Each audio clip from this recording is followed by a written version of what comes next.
All right, well, we went live, but you're going to hear my dog drinking water because he decided to do it right when I hit the button. So, welcome. I'm Will from the CHRILLCAST. And I'm Chris from the CHRILLCAST, and we have a fantastic guest today, if I can point correctly. I'm Wow from the Wow Such Gaming, or Wow Such Scaring. Wow Such Scaring, huh? Wow Such Scaring. I very like it. Gotta get spooky. Yeah, so today we have a special topic, one that's near and dear in my heart, as well as for Wow Such Gaming or Wow Such Scaring. We're going to be talking about BACK4BLOOD. And also LEFT4DEAD, like our combined love for LEFT4DEAD, and how we sort of have the third one potentially. I haven't played the beta yet, or the game itself. This is the early access right now. Early access, yeah. Okay. I've been doing a lot of streams, and everyone's like, "How do you have the beta already?" It's like, right now it's the early access for deluxe and ultimate edition holders. So you just got to shell out the extra cash, and you can play a few days early. So just for the people that don't know where you're at, Wow, how can people find your channel? YouTube, just Wow Such Gaming. Type in Why You Wouldn't Survive, Zombie Sins, or if you pretty much type in anything zombie, I'll probably pop up. So if I just go to the search and I go Wow Such Gaming, yes, see what pops up. What's first? Actually, your channel. There we go. Actually, I'm kind of interested. Go back to the typing thing. I want to see what follows after Wow Such Gaming. Well, I am logged in. Wow Such Gaming, LEFT4DEAD, LEFT4DEAD Speedrun, BACK4BLOOD, Dead by Daylight, Why You Would Survive. Why You Would Survive. It's not wouldn't first. Wait, yeah, that's weird. Okay, I guess people don't want the apostrophe. Apostrophe is too much work. Too much work, yeah. SOP, Zombie Sins, Black Summer, Train to Busan. Yeah, you got a lot of good stuff in here. Let's go. Nice. You know what happens when you type in CHRILLCAST? It says Chromecast. Every time.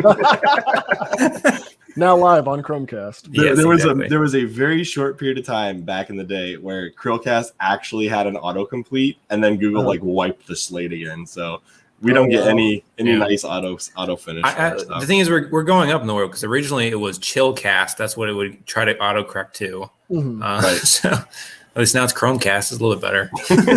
Getting closer, 3 letters closer. Yep. So, and just for the record, anybody tuning into the stream, I see somebody's already asking if I'm going to be talking about a PS4 fix update for the 9.00 software update. I'll cover that as soon as they actually have a fix. They haven't had one yet. Today, we're actually talking about LEFT4DEAD with Wow Such Gaming. If you see him right there, and then Will's in charge. I'm just here for the ride, guys. I've played a little bit of LEFT4DEAD, but I don't have nearly as much experience as those two guys. So unacceptable. That's the answer. What is a little LEFT4DEAD? Like, did you play the first one? Did you play like a match? I had a decent amount of time into the original LEFT4DEAD like a long time ago on an older account. I had an account when I first started Xbox Live that was called yes, it is a game. It hurts. It hurts me. It was Chris like 1, 2, 3, 4, 5, 6, 7, 8 or something. It was a ridiculously stupid name. I haven't used that Xbox Live tag for a long time. I think that Microsoft even messaged me and said it's gone. So I can't prove how much LEFT4DEAD I played, but I did play some because my brother had it and we used to play it together a little bit. But I was never like great at it, and I also wasn't into shooters at the time it came out. So I was just bad all around at it. I had a buddy call me up and it's like, "Hey, the LEFT4DEAD demo is online. We can play it over live for free." And I played that demo like just for hours and hours and hours. So I actually hadn't played the first one until just like a year or two ago. I was really into LEFT4DEAD 2 and the demo of the first one. Hey, here's a great question. Before we get into this podcast, this guy wants to know, what is LEFT4DEAD? That's a good question for anybody who's never played. Okay. Well, you're left and you're dead. So you want the short answer? Or you want the long answer? Because I could go a long time on that. LEFT4DEAD kind of kicked off your channel, so why don't you give it a good go at it? I have an unhealthy amount of hours in that game. I spent more time playing LEFT4DEAD than I did in my college. So you can basically say I spent my college tuition on LEFT4DEAD. But it paid off, didn't it? Oh yeah, definitely. I never thought it would, but here we are. Don't go doing what I did. Just saying. But basically, 4 survivors, and it's you go against waves of zombies. But the thing is, it's controlled by the director, so all of your breakthroughs are going to be different. Like sometimes there'll be a witch that you have to take down in one corner. A boomer could spawn over here. It's not like Halo where there's like set spawns for like the elites or some of the grunts. There's not set spawns, and depending on how well you're doing, the director's like, okay, they're doing too well. want to spawn a horde of zombies on top of them right now. Yeah, and if you get away from your like compatriots, like the director corners you into a room or something, or spawns a special enemy. Yeah, there's an algorithm going on behind the scenes that you can't see, but it's like, I'm going to give them certain grenades here. Like everything is randomized within the level. Even sometimes the level itself gets randomized. So that's what I really like about it. And plus, there's a versus mode where you get to be the zombies and which you is get really to cool. strategize. That's Oh, yeah, you should talk about the special and effective, because that's like obviously a big component. Oh yeah, each special infected has their own like unique abilities. It started off with Left 4 Dead 1 Hunter, Smoker, Boomer, and then you have the unique ones like the Witch and Tank. And they all have the unique abilities that you have to really watch out for. Because the best thing about it, in most games, like you play Call of Duty Zombies, am I allowed to cuss? You're fine. Yeah. You're good. Okay. You're allowed to fuck off on your own, run ahead, do whatever you want, and then if you get down, like, okay, come save me. You're not allowed to do that in Left 4 Dead. You run ahead, you're going to get hit by Hunter, Smoker, Charger, Jockey. You get punished for not acting like a team. There's not a lot of games that actually force you to play like a team. It lets you go on your own, but that's about it. He wants to know if it's a shooter. I would say it's like a survival shooter, but it's not like Call of Duty Zombies. It's more of a team survival, wouldn't you say? Yeah. Like you just said. Yes, it heavily emphasizes team survival, and that's one of the best parts. Yeah, definitely don't leave your co-players. So like instead of like Call of Duty where you can literally just sneak off and kind of hold your own a little bit, like he was saying before, if you leave, look at the comment. Oh yeah. I mean, everybody does, right? But the whole idea is this game forces you to work as a team.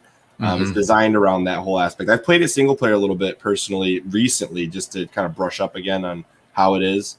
And I found out really quickly that I do much better when I have better teammates than the AI. Well, okay, so that depends though. What's the female character in the first game called? Zoe. Never play as Zoe, because I think the AI is a little bit bugged, at least in the version I have, because she's really overpowered and she always saves my ass. So I never play as her. Yeah. Funny enough, she's actually voiced by Cortana. Oh, really? That's why she always has my That's back. Jen Taylor. Well, it's like I am the Master Chief in real life. Exactly. Or you can just mod yourself as Master Chief in Left 4 Dead. That's the best part. Oh yeah, wasn't there a flood infection Left 4 Dead mod recently? There's flood inflections. You can be Ugandan Knuckles for the common infected. It could be the Mars attacks aliens. That's another great thing about Left 4 Dead is the mod support. Best mod support, hands down, for a game. It's insane. And it is a backwards compatible title, but you had to have bought it on the 360. So it's kind of a weird one, the way they have it set up to buy the Left 4 Dead on the Xbox ecosystem. If you want to get it, you cannot buy it on the Xbox store on your console. You have to go on the website, buy it there, then say you want to download it on the console. I get that question all the time. Google exists. Is it just me, or like is the light making my eyes look blue almost? Yeah, cool. It looks blue. Look like Is it an not normally AI. blue? No, my eyes are like hazel, so it's kind of weird. Okay, let's see. It says, is there a specific thing you got to play it on? This is the last question we'll take before we get into this, but there's a specific thing you have to play on like PC or Xbox. I don't believe it never came to PlayStation, correct? But it is on Xbox and it's on PC. 360 and PC. Right. But Back for PC Blood is on the probably other the hand, best one to do it. is coming to Game Pass. Is it coming to PlayStation? I actually forgot to look and see if it was. No, or wasn't. Left 4 Dead's never coming Back Back for 4 Blood. Oh, yeah, it's going to be PlayStation, PS4, PS5, Series X, One X, and PC. Not So so obviously it's on Game Pass, so might as well just get on the Xbox, everybody. No, so I have to ask you though, wow, is seeing Back for Blood come out? That is coming to all platforms. Do you feel like this is kind of a rebirth of the gaming on your channel more so than any previous title you've played? Well, here's the thing, because I'm working on a Why You Wouldn't Survive on it right now. The thing is with Left 4 Dead, before I was doing videos for it, I had 7 years of playing the game under my belt, so I know the ins and outs, all this stuff. So it's going to be hard for me to get back into gaming. Plus, with how YouTube is, if I was a streamer, I would be all for it. But I just got to see about gaming videos in the future, just because everyone's so used to the Why You Wouldn't Survive, the zombie sins, and reviews, that just putting out gaming content, I feel like it would just shoot down. It doesn't matter what I would be gaming on, but it's one of those we'll see how it goes type things. I thought you were streaming it the other day, correct? Yeah, I streamed it on YouTube. Yeah, but I streamed on Twitch like 3 times already. So follow on Twitch. How did that go in the Twitch? Better, I'm assuming better than YouTube, or not so much? No, YouTube I was hitting about 270 viewers at once. Twitch was about 18. Oh, okay. Oh, So okay. you haven't really built So up pretty your close Twitch. there, you'd say. Yeah, I'm trying to bolster it on there. But So we'll see how I that just mean goes. like your Twitch is not one of your main focuses as of yet.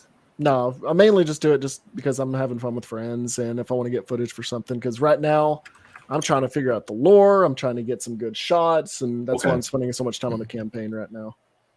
All right, let's see here. So it says on October 12th, Back for Blood will be released on October. I'm sorry, I just already said Yeah, on October. on the PS5, PS4, Xbox Series X, Xbox Series S, Xbox One, and PC. Okay, so it's coming to basically everything. So this guy's asking, yes, it is coming to PS4.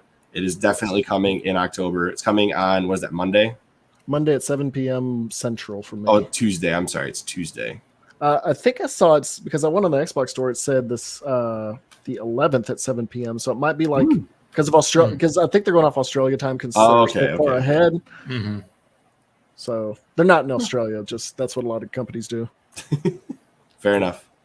So yeah, that's the idea. But yeah, this guy did bring up a good point. If you have a bricked PS4, you will not be able to play. Clearly, if your PS4 is bricked, there's a lot of PS4s that are bricked, and I've already covered that extensively on this channel.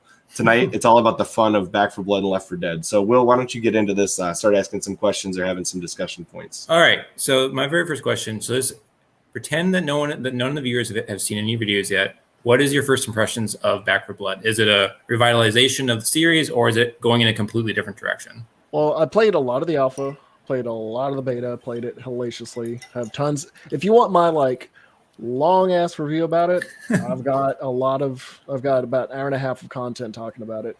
But if you want the gist, do not go into this be like Left 4 Dead, because there's going to be a lot of YouTubers that are going to have the thumbnails of going Left 4 Dead, having the 4, having the red arrow pointing at it. Don't go in with the expectations of Left 4 Dead. I go into all these comment sections, people saying, just go play Left 4 Dead, just go buy it. It's just like, stop. If you go in thinking it's just Left 4 Dead 3, you're setting the. I'm not trying to down the game, because here's how I'm looking at it. There's a foundation of Left 4 Dead there. It's inspired, but it takes it and goes in a different direction. It has stuff like think of it like there's 3 different boomers, 3 different smokers.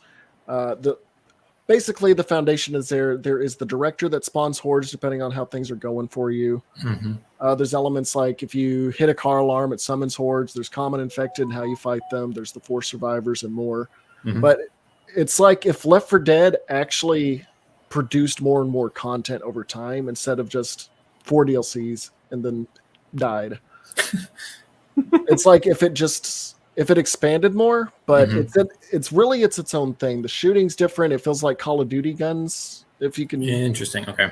Yeah, and plus there's progression systems. You can get cards and perks like Dead by Daylight. Oh yeah, the cards. How does that work? Because I watched some of the footage of the alpha, and I obviously watched the trailers, and the cards confuse me. How does that mechanic work? Okay, so it works for both campaign and it's not versus. It's called Swarm. Okay. So there's different decks for both modes. But basically, you build your own loadout, and you get cards as you progress. You get something called supply points if you finish a chapter of the campaign or you finish a round of versus. And then you can buy it, and there's a battle pass system. You don't have to buy into it monthly or anything, but you spend those points to get cards, cosmetics, sprays. Cards are in it, and they can affect the campaign gameplay. They do not go into versus. So versus, everyone has the same cards, so no worries about that. But you get a 15-card deck, and you can get something like, if you want to focus on making your melee obnoxious, you can have something like your melee swings 20% faster. If you kill something with a melee, you get 2 health for every kill.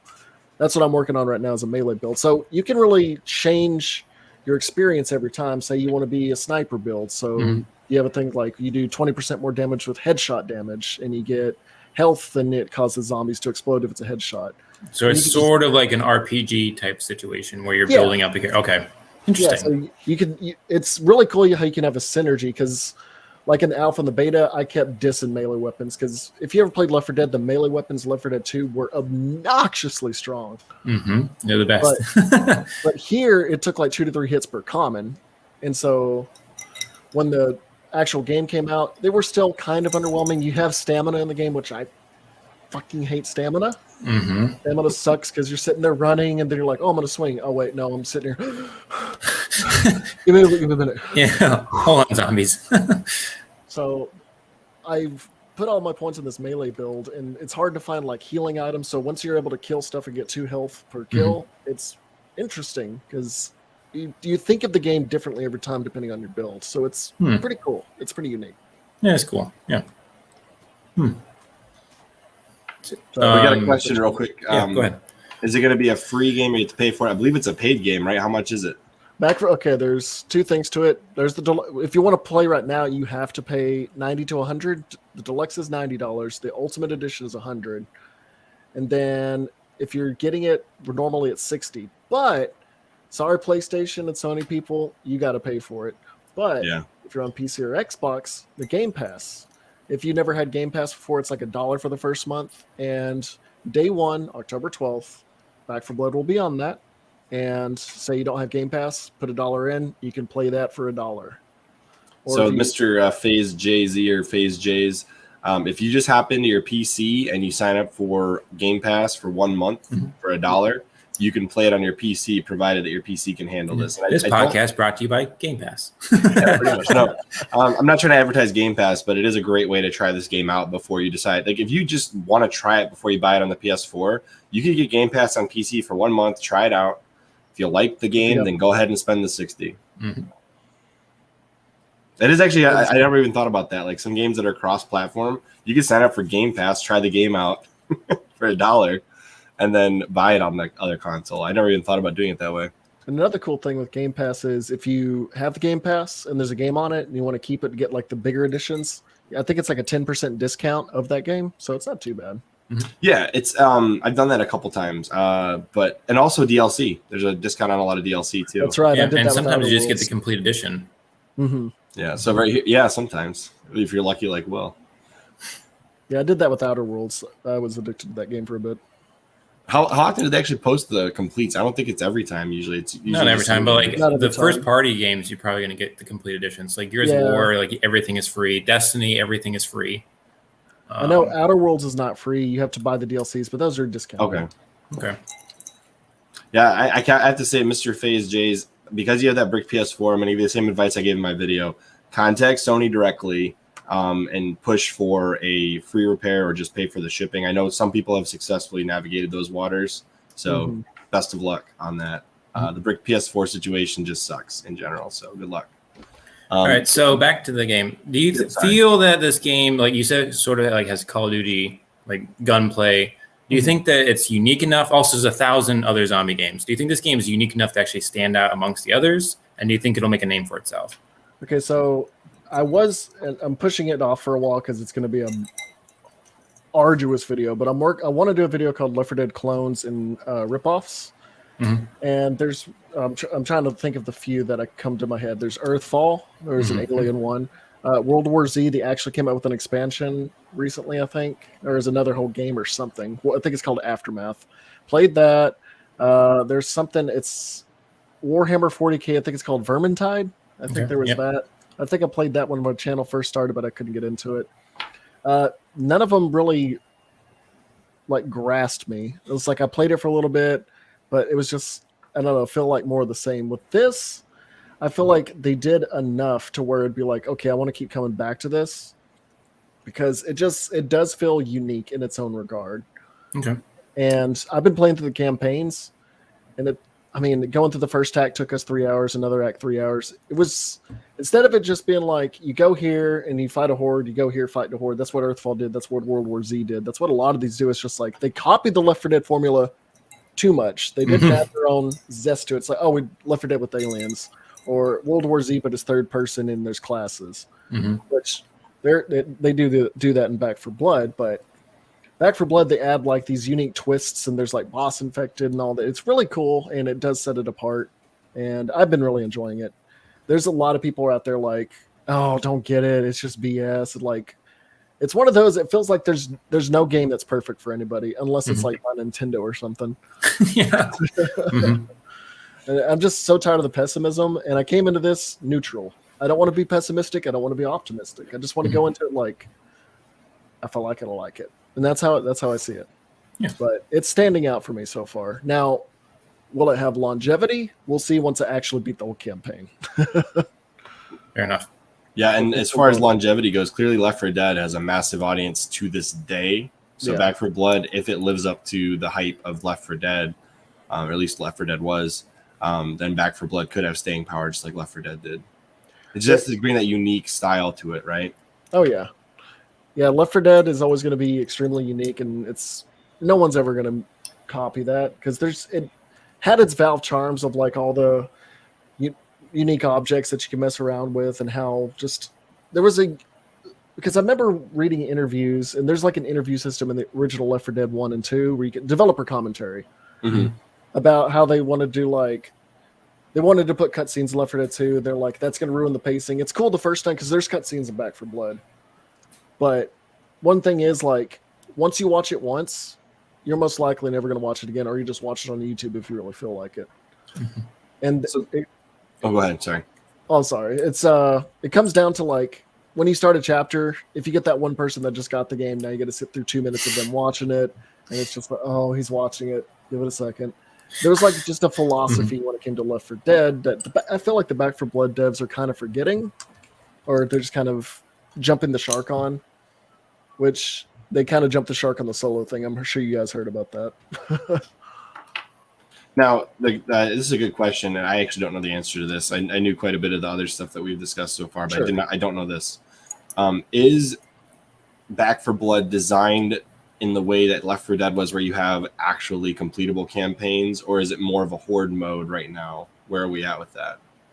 Two answers to that. Campaign, yes. There is an objective. With Left 4 Dead is get point A to point B, B, and then the finale, kill 2 tanks, get in the rescue chopper. And then sometimes gas cans to put in the race car in the mall. I don't know where the gas cans came from, but gameplay mechanics. Yeah, but with this, it's like there's a lot more to do. Like sometimes a giant ogre thing will pop up. It's like you got to kill that before you can progress, or you can avoid it if you can.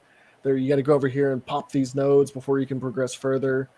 It's like there's a lot of challenges. There's some backtracking. A lot of people are complaining about some of the backtracking in the game, but that does add some different challenges. Left 4 Dead, I know way back in the day when it first came out, before it had this just hype train, there's people I would talk to. It's just like, what's there to do? You go from safe room to safe room. You go to safe room to safe room. I'm bored. So it wasn't for everyone back then, but now that Left 4 Dead's got years behind it and people have nostalgia for it, there are people that are going to overlook it. Yours truly. But I'm here to acknowledge that some people just wasn't that way. So Back 4 Blood, since it's so unique, everyone's going to be like, this sucks, this sucks, this sucks. But I'm sorry. But I think long term, going against the grain and sticking to your guns can be a very successful move. Yes. Like, for example, I think one of the things that some developers, and I'm going to say 343 in general for the Halo series, really messed up on was changing things after the game launched to meet the fans' ideas, meet what they thought Halo should be. And if they would have stuck to their guns, they might have found more success. You know what I mean? But I'm glad they changed everything to make Halo Infinite. No, I'm saying if they would have stuck to their guns on Halo 4 and went with the Didact storyline, that could have been a good phase of Halo. So if Back 4 Blood developers run into a similar issue where there's a lot of fan backlash and they go to change things that don't need to be changed, or maybe if they, because this is a newer developer, correct? It's the same guys that made Left 4 Dead 1. Right. That originally were behind it and then got to work on Left 4 Dead 2 before Valve slurped it up. Right. Okay. So these are the guys. Okay. So they're a relatively newer dev company, but they're the old devs from the original games. Yeah, so they do have the experience. They know the Left 4 Dead algorithms and stuff and how to work it. They also know the Evolve algorithms, which we all know how that went. I will say they did incorporate Evolve in a very minor degree with the boss infected. There's a one called an ogre giant one. The way it hops around and stuff, and you have to it's a bullet sponge at times. That's Evolve to a T. So for somebody that's never played Left 4 Dead, what game series would you say is most similar to Back 4 Blood? That's a good question. I mean, with the perk system, I'd say Dead by Daylight, because the way you get perks and whatnot, and it's going to become a meta hell, because that's how most games are that include perks. You'll see the same stuff over and over again. Gunplay like Call of Duty. Call of Duty Zombies. There's a lot of aim assist, so if you're on a controller, it's like Call of Duty. Besides that, and then the boss infected like Evolve, but it's it's like dashed in. It's not like just puzzle. There's 4 puzzle pieces and that's the game. It's like spices. You know the memes of like God making me and then he just too much of one thing. Mhm. It's like, no, it's a bunch of spices together. So don't go into it saying, oh, it's just these 2 things combined. It's simplifying it too much. Okay. All right. So as far as lore, I know you're really into Left 4 Dead lore, obviously, and Green yes. Flu. How does the lore in Back 4 Blood stack up? I'm actually thinking it's better. Hmm. I'm working on the script right now, and so I was trying to talk to developers. So I was like, "Hey, can I get some lore before the game releases so I can release this video quicker? It'd be good for." And they're like, "Well, we can't show you that. Once the game comes out, you can look around in the environments." Because with Left 4 Dead, a lot of games they're like focus on cutscenes to tell their stories. They're all in your face talking about it, like it started here and this is what it's doing to the people. Left 4 Dead, it's what's it called? The narrative is in the environment. So you basically just see it like you'll find a CETA camp and they'll walk through and they'll talk about the weeks prior. So it's not like this exposition dump. It'll just be like genuine humans talking about what had happened leading up to this point, what's going on with the future. And so with Back 4 Blood, the narrative's there and the infection here, I don't want to spoil too much, but Left 4 Dead was like this airborne infection that never knew where it came from and whatnot. But from the trailers, it's this parasite that was dormant in the snows of Canada. Someone unearthed it, exposed it to water. Freaking Canada. And from there, this one little worm infected a person, and then bam, all the Canada, all the United States besides Ohio. Who would expected Ohio to survive? Even the worm doesn't want to go there. Yeah, exactly. I saw Texas was marked out. And I'm like, did we just legalize all the guns? I thought we could fight back a little bit, but and it took over. I mean, it took over the world. And I will say they're involved with water a lot, and it's scary to think, well, I can't drink water now unless I boil it. So it's interesting because Left 4 Dead, it was airborne, and then it just stabilized. So as far as those worms, does it actually play in the gameplay at all? Like, do you ever see like a person become infected in front of you? Cutscenes, yes, they do show some of that. Okay. Something really cool though is like if you blow a zombie's head up, you could actually see the worms in their like blood. Like, oh, that's so cool. Yeah. And then some of the zombies, they've transformed, but the worms are like coming out of their head and consuming their body. It's real. It's really, really cool. There's like 4 different types of zombies. Normal, and then you got ones with like spikes coming out of the head. Some where their whole head is consumed, like a Last of Us zombie. You know how it's consumed by the fungus. Yeah. Then there's just a few coming out of their eyes and stuff. It's really, really cool. The design on these zombies are some of the best I've seen in a while. Last of Us level. Very cool. So as far as the worms, like, is it just one, or is obviously like a whole bunch, and like can you get infected by just by their blood, or is it something where you have to get like a fresh worm? No, you don't get infected because with these survivors here, they're called the cleaners, and basically the people that are either immune or I won't go into other stuff, but they can't get infected. Okay. And so if you're immune, they go into your body, they don't do anything to you. The army enlists you, and you become like this agent that goes into zombie-ridden areas, and you go there to take out the nests of them. You're like, because they can't send anybody else out, they send somebody that can be infected. That's just screwing yourself over. So, yeah, there's no infection because you're already immune to it, so you don't have to worry about that. But still interesting. Yeah, very cool. It's sort of like what is that? The Strain. How is it that like the vampire lore, but actually like they're infected with the worms? Yeah. Ugh. Yeah, because like Left 4 Dead, that was another reason. It's like a lot of zombie games, like I remember in Dead Rising, or if you get bitten in like Last of Us or something, you're not infected.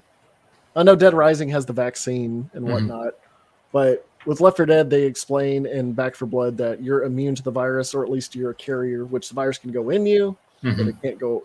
I mean, it doesn't affect you. Yeah, exactly.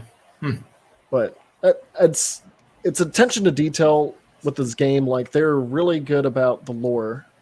I've really appreciated going through this, and just set pieces of explaining how this took over their country. And it's not in your face about, let's do Tomorrow War. We're going to do like a 50-minute explanation of how this all happens because you're too dumb to understand. Like, it treats you like a person.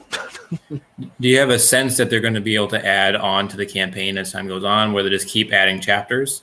Yes, because I did spoil myself on the ending because I watched all the cutscenes because I was like, I just want to know because I'm trying to get this video out. And the way they leave it off at the very end, I'm not going to spoil it. They do leave off that, I will say, with Left 4 Dead and Back 4 Blood, the zombies are constantly mutating. And with the season, there's 3 future DLCs coming out where more zombies and more cleaners will pop up. So it does leave open the fact that there's going to be more story of why there's more mutations popping up, fighting back. And it's literally, I mean, it's got the world in its pocket to wherever you could go because it's showing everywhere but Ohio is written. So you can go wherever you want. Well, eventually we have to go to Ohio, obviously. Yeah, watch the Buckeyes play. Nobody wants to do that. Everyone wants to do that, Chris. Shut up. So, as far as like the worms, can they infect other animals, or do they just only infect people? That's another point. I'm starting. The thing with them is they kind of do like a necromorph and a flood thing, where they gather biomass, and you'll see like there's a barn level in the first act. I think it's actually I have my notes right here. That way, if you ever want to go through it, it's called Call to Arms, and then the hive mind is in this map called Bad Seeds in Act 1. So there's a barn, and all of a sudden there's just this red, pustulating, bloody mass that's taking over the barn. You see all of it just going across this whole barnyard. And in the mass, you can see skeletons of cows and other barn animals. So it doesn't infect them to make them into soldiers of the undead or infected, whatever you want to call them.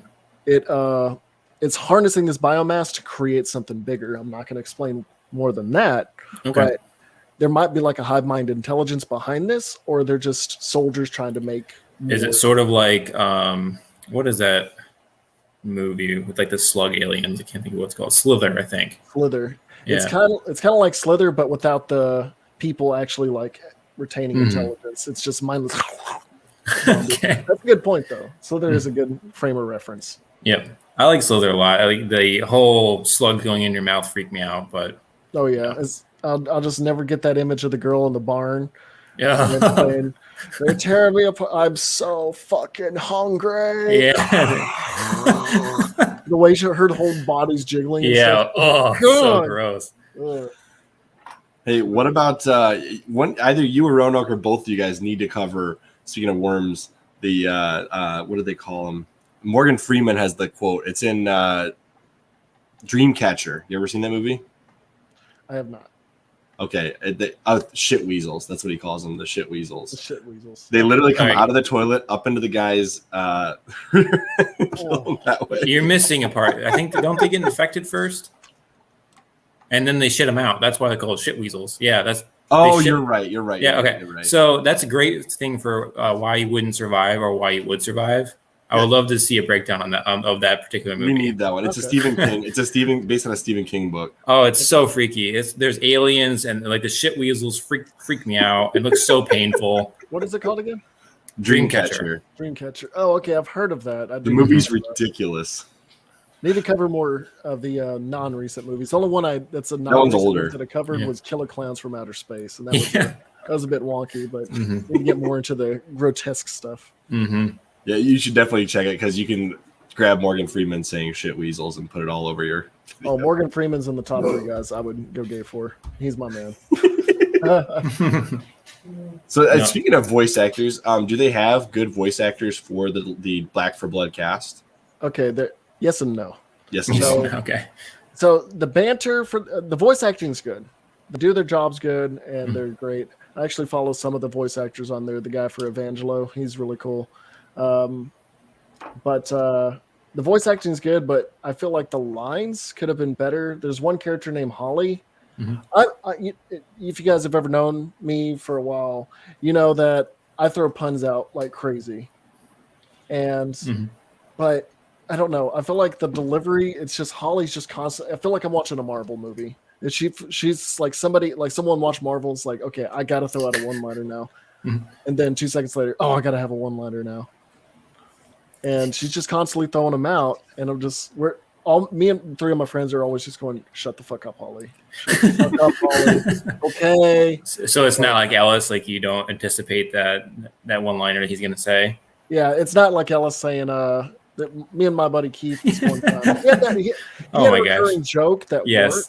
But with one-liners, there's just nothing to it. It's not to a character. It's just like, okay, this is a character is a blank slate, insert joke. It doesn't really build on the character. And that's the thing with the Left 4 Dead cast is they had this synergy, which kind of sucks because with Back 4 Blood, you can choose whatever survivor you want out of 8 to put in a 4-man team. So there's a lot less synergy. There's synergy sometimes, but with Left 4 Dead, it's concrete. And I've been playing for 12 years on it, and there's still interactions I've never heard before between each survivor. I feel like with the Back 4 Blood, after about a month, I'm going to hear all of them. That's unfortunate.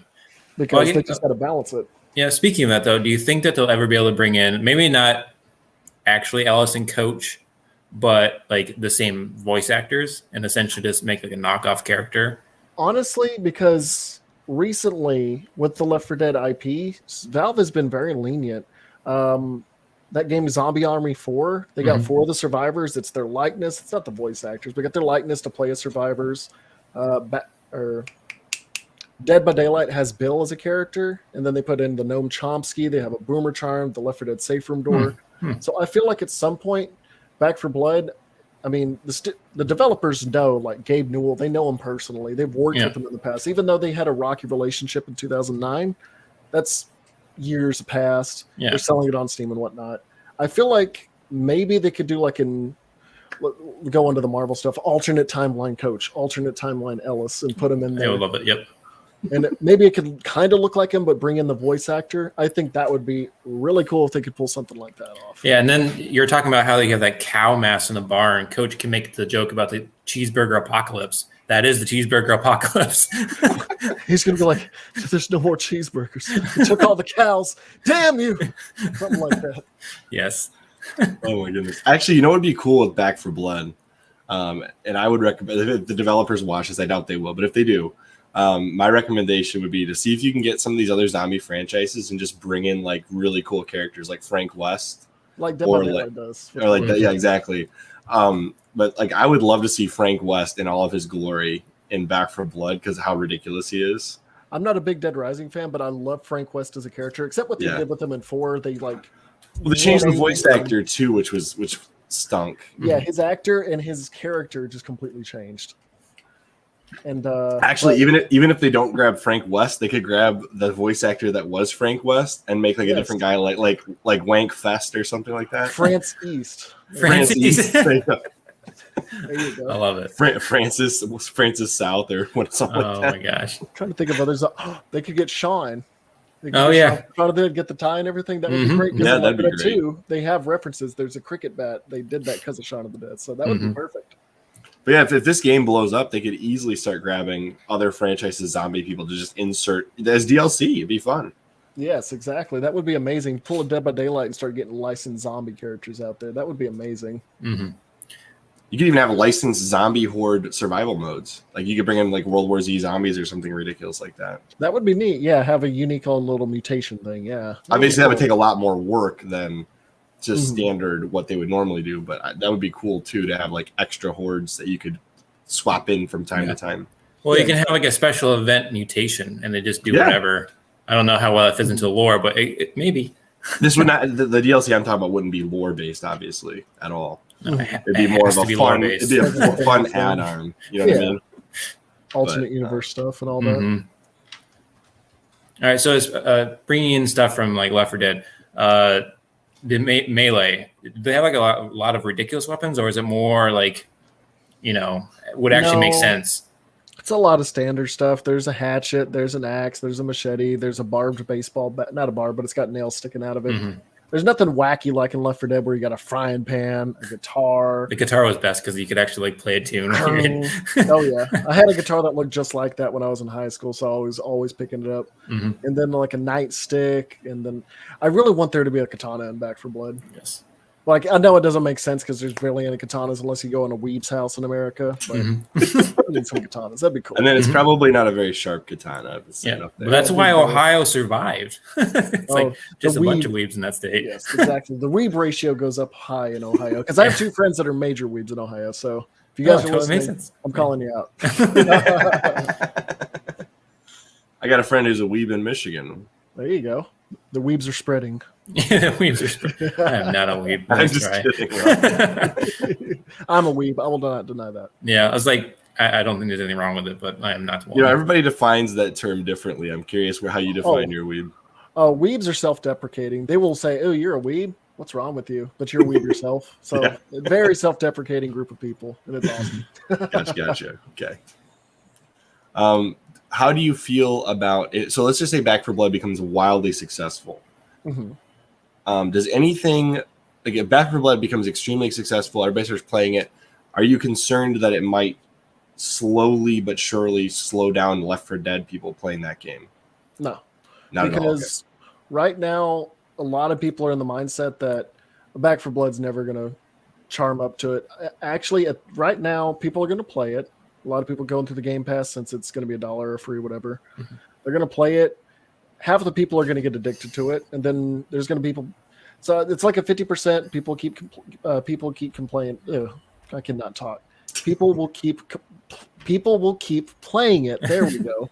50% of people do that. 25% people. 25% of people will fade off because it's not the game of the week anymore. That's just how it is with everything.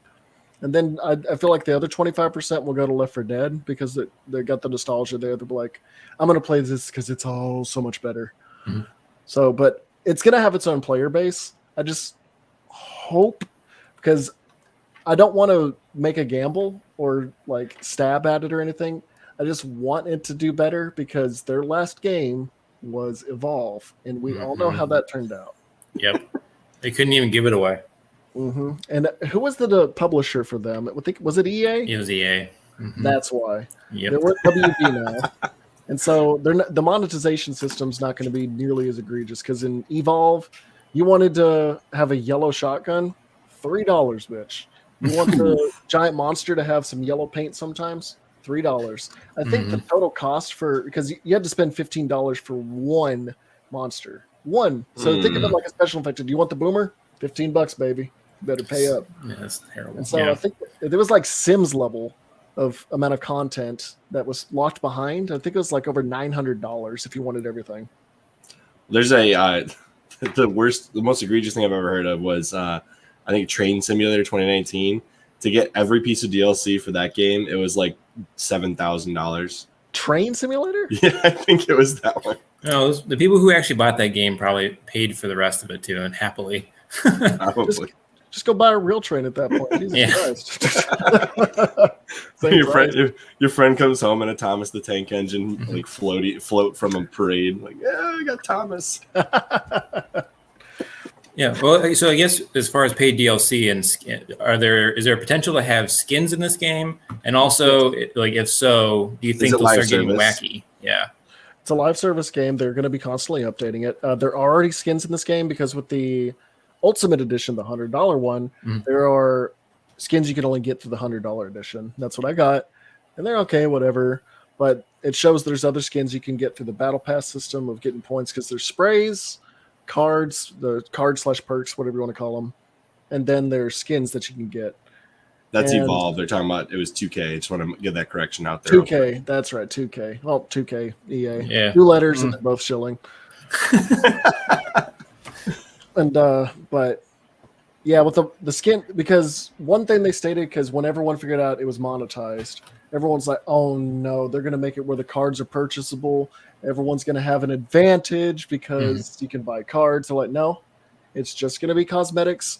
The only thing we're gonna be monetizing is when new infected or the new zombies and the new survivors come out. But there is a really cool caveat to it. So you remember like with A Way Out and It Takes Two. When you buy those, you can get a friend, send them a download. You can play for free with them. If you have the DLC, not everyone in your party or your friends list has to have the DLC. As long as one of you has it, invite them. You can play with each other. So as long as one person has it, so that's really cool. They're not trying to say everyone in your party needs to buy it to get these infected. It's really cool. But there's going to be that monetization. I'm curious what this comment is in reference to. Canadian $1. Oh, is this this is a super chat. Yeah. Okay. I was so confused. It popped up so weird. Okay. That makes more sense now. Canadian I was so dollars. confused. Mhm. Thank you. Well, so as far as the skins, are you worried that they're going to start like breaking the lore and like you'll be able to dress up as a unicorn or something, and do you care? Yes and no, because I'm a lore nut. Mhm. And so seeing somebody like Evangelo, if he dressed, because he sounds and looks a lot like Lucio from Overwatch. So if he starts coming in saying "pump up the beat" and he has like the roller skates and the braids where he has the All right, let me see if I can see what that said. Go ahead. Sorry, wow. It's gonna happen eventually where there's just gonna be outrageous skins, but you're gonna be like, yeah, whatever. Dead by Daylight does it where there's just outrageous skins that really doesn't fit of you getting into a horror game, and all of a sudden you got this beach outfit with the sun hat and stuff. So it's just for fun. Mm-hmm. Once you've beaten the campaign, gotten past the lore, whatever. I think skins are fine. Skins are completely fine. Okay. So no biggie. What are you doing, Chris? I was deleting the chat because I was very confused what the $1 thing was, but I want to shout out. Thank you for the $1 support. I would pronounce your name, but I have no idea how to do so. So Anurag Jasal. There you go. Sounded good. That sounded pretty good to me. I'm sorry. I kind of had a heart attack because when somebody donates, sometimes they make up a fake name and try to make you say something. So I had a mini heart attack. So I was like, okay, it doesn't sound like anything. Okay. Yeah, it didn't sound like anything. It's So definitely not trying to be offensive. I had a little heart attack there. Yeah, you definitely don't want to be clipped out of context saying something ridiculous. Yeah, So. exactly. But no, we appreciate the support. Thank you. Oh yeah. I'm not used to getting it. That's why I was so confused. Will got $5 for his beard 2 weeks, whatever week it was. Yeah, 2 weeks ago. It's like that was confusing. Anyways, appreciate the support, and we'll keep going. Will, what do you got next? So I guess. Okay, so is there potential for vehicle gameplay, or is it really strictly foot based? Foot based. There are vehicles. Like there's one where you ride a tiny boat to get across a river, but the zombies can break it, which is a really interesting mechanic. So if you don't want to slug yourself in the water and be real slow, you have to protect the boat as you're going across. Mm-hmm. So there's vehicles, but there's not like you drive a vehicle for hordes of infected like it's Dead Rising or anything. Okay. But there's vehicles you get on to escape stuff, but don't expect to go in driving like it's GTA or Red Dead Redemption Undead Nightmare with cars. It would actually almost be cool in like any kind of horde mode where you could get like supply stuff like Call of Duty does. Yeah. Like a short-term vehicle or a short-term thing like that. That'd be kind of cool. But I imagine that kind of stuff's not going to be there on launch. Yeah, definitely. Like care packages. Actually, what would be kind of cool. Had to sneak that one in. Nice. Thanks, wow. You didn't have to do that. Thank you. Your beard's better than mine. I had a much better beard a couple weeks ago. I shaved it though. My wife said it's getting too long. I saw a guy yesterday, like not to like completely derail this conversation, but his beard was beautiful. It had like flecks of gray in it. And it was red. Oh, it was so beautiful. I don't know what he did to it.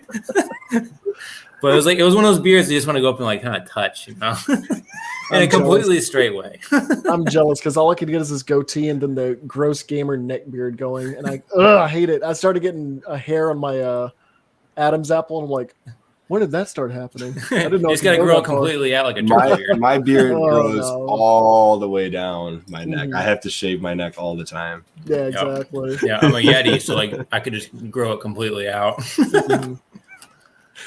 Okay. The next question I have for you, Mr. Wow, is do you feel like Back 4 Blood will have a negative impact on a release because people will be obviously comparing it to Left 4 Dead and may not like what they find? Do you think that will have a detriment on the launch, or do you think people will take it for what it is and enjoy what's there? Well, okay, so they had the alpha in December of last year. Correct. To get like a sneak peek of what's to come. Mm-hmm. And I'm glad they did an alpha and a beta way before. They didn't pull a Fallout 76 where here's the beta before 1 week before, and this is what you're expecting. You get a lot of time to soak in what's going to be happening.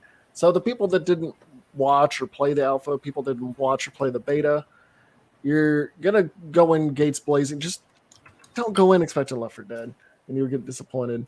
Now, there is something negative they're already facing is not everyone has friends to play with, or their friends are busy, or they just don't want to play a zombie game. With this, there's a solo campaign mode. You can play with yourself. Don't take that on console. You can play by yourself, and there's 3 bots that will accompany you. But the sucky part about it is you get all the cards in the game possible. Really cool, whatever. But the thing is, like, if you want to play offline or play by yourself, let's not get that way. You cannot earn points and you cannot get achievements. So there's no way to progress by yourself. You have to go online and play with randoms. And if you play the solo mode, it's Left 4 Dead where there's no progression, but it's like, oh, there's progression over here. You're not going to be able to get it. So people started swarming saying, why the hell did you do that? Why even play solo? What's the point? And so now they're backtracking saying, you know what? We've been hearing you out. One of the directors actually said, we want this game to be one you play for years. So we're listening to you and we're going to change that. So cool. The fact that they're responding this quickly and not just passing off like, they're just pissy gamers, whatever. They are actually got their ears open and listening to feedback. Like from alpha, there was a lot of stuff I bitched about, like the melee not being good enough. There was like the zombies took too much damage to take down. When I went to the beta, I noticed a lot of changes. In the beta, I noted a lot of things. Going to the beta to the full game release, I noticed a lot of changes. Not saying like they're listening to me, that my channel is so important, all that. I'm just saying they have an ear out there, despite it's not. Do you have a direct contact, just out of curiosity, like with the developers? I message a few people, but it's not like I'm big friends with them. But I've had short conversations or trying to just get stuff figured out and whatnot. But they're really cool people, and I do think it's good when they have a relationship with the people that play their game, especially somebody with a channel that would have as much of a kind of a interest in it, because a lot of your fans would be interested in this game, I would think, at least the ones that game, and therefore having a relationship with a channel like yours would make sense, where they can get direct feedback. I don't know, that's just my opinion. I think a lot of developers should at least have an open ear like that. Like 343 does a good job with that. And I think they're in contact with like Hidden Xperia and a lot of the fellow channels. They've got a good relationship with them. And I want it to be that way with me because right now we're in the phase of a new game coming out. Everyone's talking about it. So you'll get like Moist Critical or these giant channels that they play the game for a day or two. They hype it up on Twitter and they're like, the company's like, look, they're playing the game. But the thing is, they're not going to come back to your game, or they're not going to focus too hard. They might play it again when a new DLC comes out. But there's people out here like me. I'm not trying to put myself on a pedestal. I hate doing that kind of BS. But to be fair, your channel deserves that, in my opinion. Like, wow, you've spent the most dedicated time on Left 4 Dead and now Back 4 Blood of any YouTuber I know personally. And I think that with the audience you have, you deserve to have like at least a little bit of an ear from the developer, because you put the work in. You've got the audience that's going to be playing it. You've got the people that are going to be listening to your opinions on it. You're probably going to have some of the most popular videos that come out for Back 4 Blood. Yeah, that's one thing I brought up in my alpha and beta reviews is some people are coming to the comment section saying, this is bullshit. It's garbage. How dare they sully the name of Left 4 Dead? They should be burned on a cross. How dare they even consider doing this? Like, shut the fuck up, dude. Dude, chill. Like, if you don't like the game, you are perfectly fine to say that, but just fucking chill for once. And just one thing I always bring up in my reviews is I'm not here to be a pessimist, and I'm not here to, bend down on all knees and say, oh, thank you for making this game. I'm not doing that. I'm just saying I want this game. I always bring it up. I want this game to be something I play for years like I did Left 4 Dead. I want to enjoy this, but I don't want it to be the game of the week where I play it for a week and I'm like, I don't want to play that. Or somebody invites me and I'm like, I've already had my fill of it. I'm bored. I want it to have longevity. I want it to live on like Left 4 Dead and not die out like Evolve. That's my consensus. And I was so excited for Evolve. Sorry, go ahead. I was gonna say I was so excited for Evolve. Like the concept was so cool, and I was excited. Too. Like, that's the reason I got an Xbox One originally. That was one of the games I wanted. Yeah, that was one of the first things I got. Oh man, so that's the funny thing. It's funny. Turtle Rock has. It's funny. Turtle Rock has this grip on my gaming history. I didn't have any main consoles. I had a GameCube. That's the furthest I had. I saw Left 4 Dead's trailer. I was like, I gotta get a 360. I traded all my Pokemon games, my Nintendo DS, all the stuff just so I could get the crappy 360 with the drive that you put on top, the original 360. and I was trying to get an adapter. I didn't know how to hook up to the internet. I didn't know anything about the damn internet, but I figured that shit out for Left 4 Dead. I was like, I want to play this. This looks fun. Because the only zombie game I could play at that point was the Wii version of Dead Rising. It was that chop till you drop version. I have that game. And my God, I tried to go back to it, and I'm like, man, this is It's rough. It's rough. On the Wii U, it plays a little better because you got the Wii Motion Plus, but it's still not. It doesn't play very well. I don't know how I got through it. Yeah, I didn't have a Wi-Fi adapter for my 360 when Left 4 Dead 2 came out, so I actually like put it through my laptop, and I was able to use the laptop's Wi-Fi. Yeah, laptop, exactly. I actually did the same thing. Well, when I had a 360 in my room later on in the 360 series, I actually hooked it to my laptop. Yeah, my desktop. It was my desktop. I called up Xbox support, and I was like, guys, you got to figure this out. I have to play. I don't have. Oh, I was using the original Xbox router or the Wi-Fi adapter. Yep. And it just like one day it stopped working. I was like, oh no, they updated it or something. Now it doesn't work. Dude, I'll never forget because I had never figured it out. I felt like I was a scientist. Like you plug in the Ethernet cord to the back and then you put in the internet, and I was like, oh, Xbox Live, what the fuck? And so I figured that I was like, this is it, Xbox. Like, I mean, Left 4 Dead just expanded my mind to online gaming. And I stopped gaming for a while, and I was like, I'm holding off on Xbox One. Evolve comes out, and I'm like, that looks pretty damn fun. So I go out to my Xbox One with that, played that. But the difference is I played Left 4 Dead hellaciously until now. Like I was a 16-year-old boy, and now I'm a 29-year-old man, and I still can't get over Left 4 Dead. Evolve, I mean, I played it for a little bit, but there was a really good video by Croby Cat where it was Evolve dies to a hyped player base. And it's just like how it just petered out and whatnot. But going back to it's just like Turtle Rock has had always this thing where they make one specific game and it gets me to just go out and actually game and focus so hard on something again. And that's what I'm here's Croby Cat's video if anybody wants to go check it out after the podcast's over. Yeah, that's probably the best analysis of how Evolve just tanked. It's like 6 minutes or something. Yep. Actually, it's like 4. Yeah, it's really short. It's really short. But it's interesting because if I remember correctly, it's like all of the hype and then the crescendo, the climax, and then dead. Yeah, because it's just like this is Dead by Daylight. This is the gamer's game, man. You gotta try it. And then one British guy's like, "It's time for multiplayer to evolve." Just like, yeah, all the cheesy all stuff went off there. There we go. But yeah, it kind of tangented from the original point, so you have to help me wrangle that back in.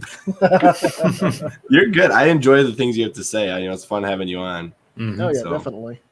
I do want to get in some once it hits Game Pass. This is a good question. Then cross-platform play. Have you done any cross-platform play yet? Yes. So how good does it work? How well is it going? So from the days of 360, I met a lot of my friends on 360, and then when Xbox One happened, a lot of my friends went to PC, PlayStation, and I stayed on Xbox. And then eventually when the channel took off, it's like everyone's getting on me to get on PC. So finally got there. But I just prefer Xbox because PC is more of my work ethic zone and Xbox is my gamer zone. And so I have friends on PC, my friend Max and DJ, and we do crossplay. The crossplay is seamless. The only thing is you can just send a game request to a friend on your friends list on Xbox. It's pretty easy. Like if someone's on PC, you just type in their name that's in the BACK4BLOOD server. You look it up, search it, send friend request, boom. And then if you ever want to play games with them again, you just go in their own friends list thing, send an invite. Okay, so it's like unique to the BACK4BLOOD servers, essentially. Okay. They made their own thing. Now there is one detriment though, like the Left 4 Dead lobbies were super simple, clean, 8 slots to fill up. You get in there, and if you want to do like versus with friends, you just have they go on the infected side. Here it's real finicky. Like I do streams called Left 4 Dead versus the friends and fans. Simple, just start a lobby and then people fill it up. Here, not so simple because they have the hub lobby. I think they're trying to go the Destiny route where it's not like a static lobby like Halo or older Call of Duties. And you go to the hub lobby, and if you want to go against another group of 4 people that are your friends, what you have to do is you have to have you start a lobby and you invite 3 friends. And then you have another friend start a lobby and they invite 3 friends. Then you get a code, send it to the other lobby. Ooh. They accept the code, and then you can do versus together. It's confusing. It's very confusing. Yeah, they really need to omit that and just make it easier lobby system. It almost feels like the Nintendo Wii friend codes all over again. Nintendo needs to figure out online, man. They really do. Which Nintendo 64 Mario Kart Online? Awesome, cool. Super looking forward to that. I was excited. That was the best announcement, man. And I'm getting the wireless N64 controller. I don't know about you, but I'm definitely getting it. Oh, I don't have my keys on me, but I have a little N64 controller charm on my keys. That's the best console for me. All right, so I know that you wanted to kind of keep time short. So how much longer do you think you have? You know what? I can give you 10 more minutes. Not give you, but I can do 10 more minutes. All right, thank you, sir. Thank you. Time is valuable. And definitely invite us out for some Back for Blood. We'll play that with you in the future as soon as Game Pass comes. I've got Game Pass for like 5 more months paid off, so I need to use it. Oh, hell yeah. All right. What are some things that people who have not played this genre of game before, what do you think they should expect? And then what are some things that if they didn't like about other games, they shouldn't play this one? Okay, so you have to be knowledgeable of first-person shooters. You have to be really good with first-person shooters because this is a horde-based game where you're having to micromanage a lot going on with another team. If you're solo-oriented, stay away, please. I hate when people go into this game and they go in the mindset of I'm going to run ahead, I'm going to go do my own thing. Stay together. I have a series called Wild Switch Coaching for a reason. Please. I was on my friends about this. Sometimes I do it myself. But if you're going to play this game, stay together. And if someone calls out something, don't go off on your own doing something else. Just have it in the mindset that you're playing with 3 other people and you have to stick together. But it's very, very a stressful game if you're not good at shooting stuff. And even if you are good at shooting stuff, you still have to do a bunch of stuff. Because Left 4 Dead, with the special infected, you shoot them, they die pretty easily. This, all of them are bullet sponges. So you really have to be on your top of your game. Even on easy mode, I was getting my ass whooped. And like, no joke, the finale of Act 2, keep in mind, you better be prepared. And the game I will be a drone for WoW to command. And another thing with the Back 4 Blood I'm tangenting a little bit, but the campaigns have continues. So, okay. Yeah, so if you fail, you have one more continue. If you fail that, all your progress is gone, all the guns you picked up, all the cards. Wow, okay. And so it ruins the run. I don't like that, but it's just focusing more on the first. You got to be really good with learning how to make a build that works. You have to be good at aiming and shooting, not shooting sometimes, because some zombies have like these acid heads that blow up if you shoot them, or if you hit a snitcher, it pisses it off and summons a horde. So you have to be really careful. So just you have to be really good in the first person genre, but also have to have like a competitive mindset with the campaign. Okay. All right. So I have a follow-up question that's kind of related. If you did not like Left 4 Dead, what could you say about this game that might entice you to want to play it? Like if you never got Left 4 Dead, what I could say is, like I was bringing up earlier, a lot of people back in the day, Left 4 Dead does not have any incentives. It's just dumb fun. You go point A to point B. You can play mutations that shake up the challenges, but at the end of the day, you don't get anything out of it. You don't get like levels up, experience. You don't get cosmetics. There's mods for that, so whatever. But it's Back 4 Blood is Left 4 Dead with incentives. I can say that much. Don't like I said, don't go into it like it is Left 4 Dead, but like a lot of people don't want to play Left 4 Dead because it's just like just playing to play. You get something out of playing Back 4 Blood, unless you're playing solo. They're fixing that. Don't worry. But it's cool that they have progression systems, and there's a lot more to it, and it's way more difficult than Left 4 Dead. So if you're really in it for, it's like the Dark Souls of Left 4 Dead shooters. There you go. So, but it's more difficult, and you get more incentives. That's the way I could put it. So yeah. I definitely appreciate that, because I know there's a lot of people that are watching that have probably never even touched Left 4 Dead. Obviously, most of our audience is probably not necessarily Left 4 Dead players, so they probably have never even heard or played this game before. I know Will has, but we don't really. Other than when we've had you on, we haven't talked a lot about Left 4 Dead. So it's always nice to have that change of pace and talk about Left 4 Dead and Back 4 Blood. Yeah, definitely. And what was where was I going with this? I don't know where I was going with this. Something about Left 4 Dead, I think. Well, take it away. I'm jumping in. Okay. So from the Left 4 Dead series, what was your favorite character? And do you already have one, or do you care more about the builds and Back 4 Blood? So my favorite character in Left 4 Dead. So what was the question? Yeah, okay. So Left 4 Dead, do you have a favorite character that you always play as? And then for Back 4 Blood, do you have a favorite character, or do you care more about like building a different class? Or a certain class? So Left 4 Dead, the only differences is if you like that character a bunch. And I guess Coach has a wider frame or something. I don't know. They all have the same frames and whatnot, but Coach is my favorite. He just has the best personality, in my opinion. I love Chad Coleman as an actor. He's been It's Always Sunny in Philadelphia, Walking Dead. Really cool guy, but Coach is my favorite. He was done dirty in The Walking Dead, though. Yeah, that's my friend Cake stopped watching it when they killed him off. I fucking hate it. And he got killed off by a kid. Got zombie bullshit. It's so dumb. Yep. Go on. But in Back 4 Blood, I'm testing out every character because they have 2 unique perks that only that character can have. Like Holly, she's melee oriented. So when she has, what was it? When she's active, every character has something that helps the whole team. So if you pick them, like Holly has 25% more stamina for the whole team. Or if you pick the guy named Jim, he's like the American sniper guy. Everyone has 10% more weak spot damage because all the specials have like glowing dead space bulbs on them, where you do more damage if you hit it. So if you pick him, everyone does more damage to that weak spot. Okay. And then there's another unique perk for each one, like Holly gets more stamina increase, or Hoffman, he can carry 1 more grenade on his inventory. And right now, I'm really melee oriented, so I'm picking Holly a lot, despite me not liking her character. I would never, if there was no bonuses for characters, I would never pick her in a heartbeat. I just don't like her banter. But her abilities. So depending on what my builds are, I really don't have a favorite character. That's one of the. I'll tell you in a few months once I played the shit out of the game. But personality-wise, I like Hoffman. But right now, I'm liking Holly. Okay, so that gives me a follow-up question. As far as Left 4 Dead, there weren't like builds per se in the original game.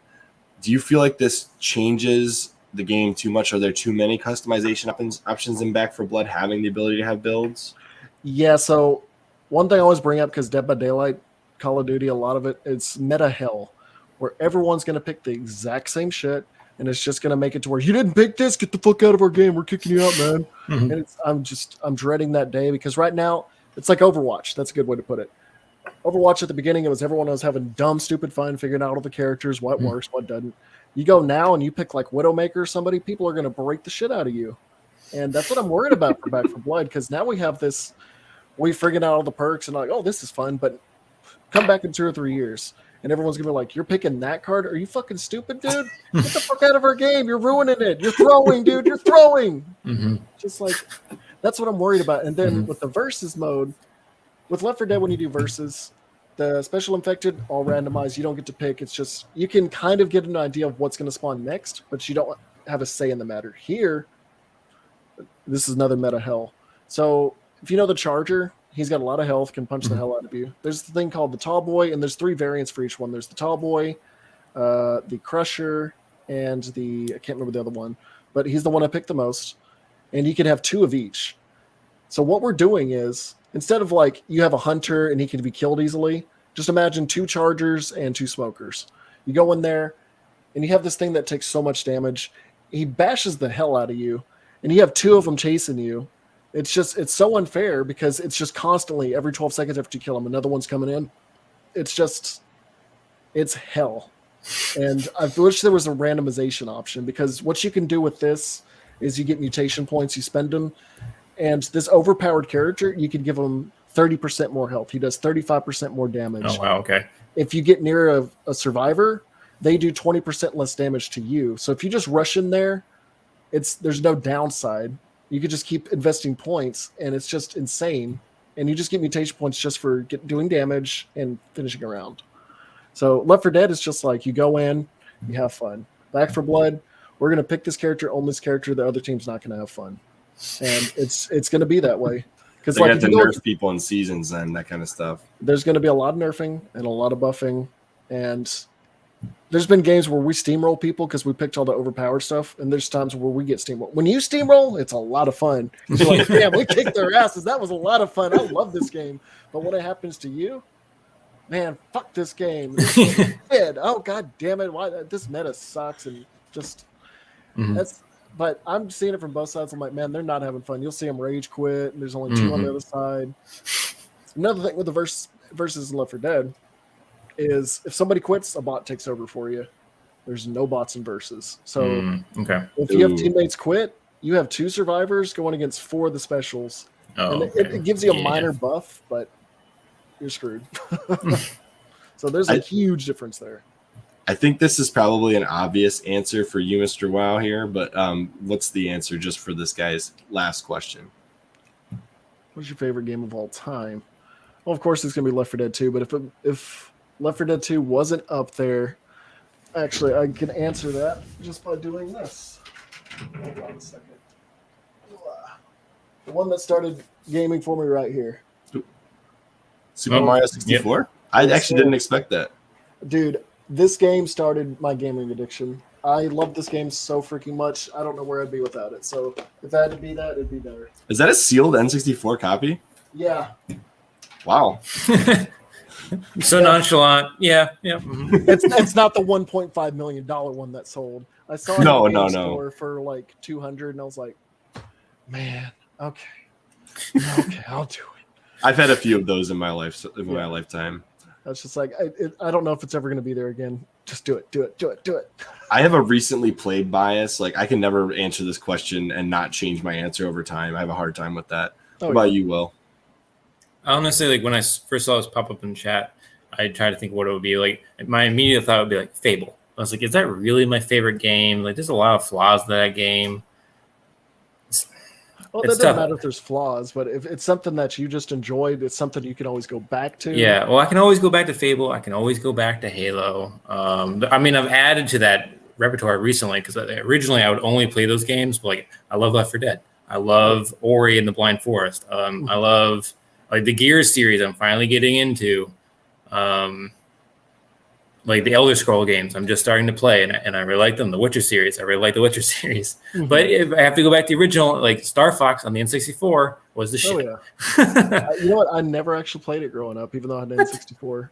Wow. I was hellacious on Mario Kart, Pokemon Stadium, Mario Party, and Mario 64. Those were my games.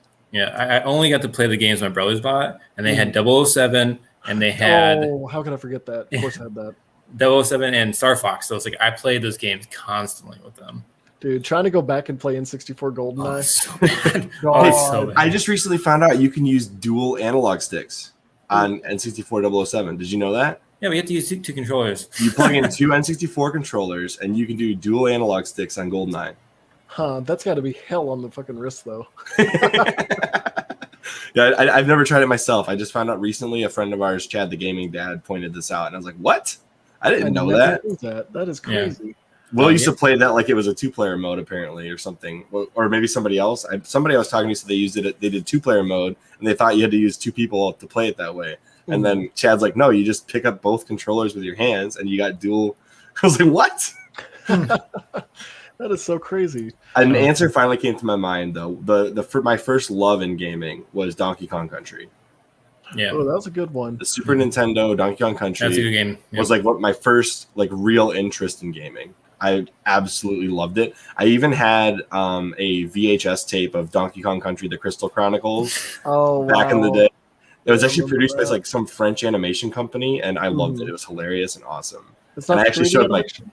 It's a 3D CGI animation. It's before. I remember that. It's really old at this point, like very dated in graphics. Yeah, they really look bad, and their mouth was like. Yeah, it was really bad. Yeah, but I have nostalgia for it. I showed it to my kids, and they were like, "Dad, what is this?" Is that the one where he sings on every episode? Yep. Yep, I remember that. Yeah, pretty much every I loved episode. that growing up. Oh man, but we've already kind of gone over our extra 10 minutes. Is there anything else that you want to say about this before we conclude, and you can get back to playing it? Well, we're bringing up if you should buy it or not. Like I said, the Game Pass thing. If you're on Xbox and PC, no brainer. Definitely recommend giving it a try. If you don't have Game Pass, $1, throw it in. It's not for everyone. I will say that. it's just something you have to sink a lot of time into, get more cards. But for those that got into Left 4 Dead and just like, there's not much to it, there's a lot more meat on the bones here. The campaigns are long. There's a lot to them. It genuinely surprised me that the campaigns were engaging. Because with Left 4 Dead campaigns, I would always go to versus. Once I played the campaigns, I'm like, okay, I got my expert achievements. I really don't feel like going back to them. I just play versus a lot. The campaigns here have a lot more meat on the bones than the versus to me. So recommend that. Definitely recommend. Very cool. Heck yeah. Was there anything else you want to say? No, I'm going to get this game on Game Pass. I'm very excited. So hell yeah. I'm definitely going to hop in and try it. And if WoW would oblige, I would love to play it with him sometime in the future. And I had a fly just buzz across my face. That wasn't me dismissing all of y'all's. I am going to at least oblige this other comment real quick. He asked for dad jokes, so I'll give him one. I'm afraid of the calendar because his days are numbered. So lame, Chris. That's just your jokes normally, even before you had kids. So there's that. There's a dad joke for you. And then I just wanted to say thank you again, WoW, for giving us the time on this podcast and having a good time with us. So. Oh, hell yeah. I love talking to you guys. I'm always obliged to come.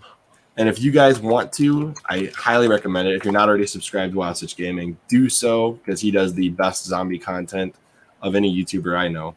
Yes. So I really like Why You Wouldn't Survive series. It's probably my favorite series on YouTube. So. Oh, hell yeah. Thank you, man. I very much appreciate it. So Why You Wouldn't Survive Back 4 Blood is coming out next week. I'm going to be spending a hellacious amount of time getting footage and the script done. I've got like a quarter of the script done, but there's still more lore pockets. Like my friend Murmur in the chat, he brought up like there was this one part of this person could be immune or not immune. I'm like, that's in that? Oh, hell. Okay. Got to rewrite this thing. So it's like Left 4 Dead originally. Like there's just unique dialogue that can happen once in a blue moon where it just changes everything. I'm like, oh, hell, I'm going to get something wrong with this in the comment section. I'm like, well, actually, this person said this person. Or I'm scared the devs are going to be like, well, you got this wrong, dude. I'm like, well, I asked you guys if I could get some lore, so I don't want to hear it. Be like Roanoke and find out after the fact that the orca is not really what that fish is. Yeah, exactly. Or the B-152 plane is actually the B-72-400. Yeah, exactly. That's just something that's a given with YouTube. So it's just you got to roll with those punches, man. There's always going to be somebody in the audience smarter than we are, right? Exactly. There's always somebody smarter out there. All right. Well, Will, you're in charge. Finish this podcast. Yeah. As always, this is the CHRILLCAST. I'm Will. And I'm Chris. And I'm WoW. And we'll see you on the next one. Bye, guys.